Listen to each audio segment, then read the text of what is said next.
महिला व बाल विकास मंत्री आदिती तटकरे यांनी नुकताच मंत्रालयामध्ये आपल्या दालनाचा ताबा घेतलेला. आपल्यासोबत आहे ताई, खूप खूप शुभेच्छा तुम्हाला.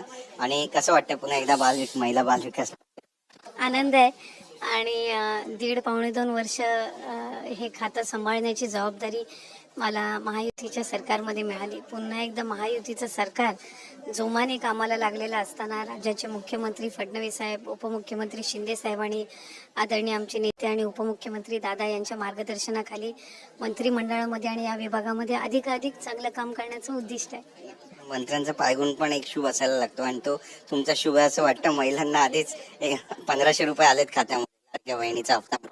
नाही, खरं तर एका बाजूला जर आपण सकारात्मक दृष्टिकोन ठेवला तर निश्चितपणाने एक वेगळ्या पद्धतीने आपण काम करू शकत असतो. पण मी स्वतःला म्हणजे भाग्यशाली समजते की मंत्री म्हणून काम करण्याची संधी तर मिळालीच, पण कधीही मंत्रिमंडळामध्ये काम करत असताना मुख्यमंत्री असतील, दोन्ही उपमुख्यमंत्री असतील, यांनी कुठेही विभागाकडे दुर्लक्ष केलं नाही. उलट अधिकाधिकच संधी देऊन कसा हा विभाग अजून मुख्य प्रवाहात आणता येईल, महिलांना कसं मुख्य प्रवाहात आणता येईल, ही संधी त्या निमित्ताने दिली.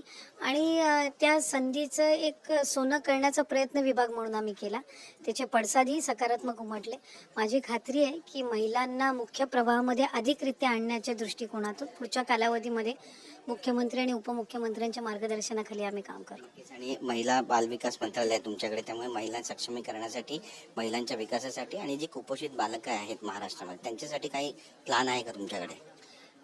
2-3 गोष्टी ज्याच्यावर आम्ही अधिकाधिक या वेळेला लक्ष केंद्रित करणार आहोत. ते महिलांची फायनान्शियल लिटरसी त्यांच्यामध्ये आणणं असेल. योजना तर आम्ही त्यांना दिलेली आहे, पण फायनान्शियल लिटरसी एक त्यांच्यामध्ये आणणं, साक्षरता त्यांच्यामध्ये तयार करणं आर्थिकरित्या, तो एक भाग आहे. दुसरा भाग एकात्मिक बाल विकासाच्या अंतर्गत ग्रामीण भागातील जे कुपोषण आहे किंवा ज्या जिल्ह्यांमध्ये कुपोषण अधिक प्रमाणामध्ये आहे तिथे आम्ही कॉन्सन्ट्रेट करणार आहोत.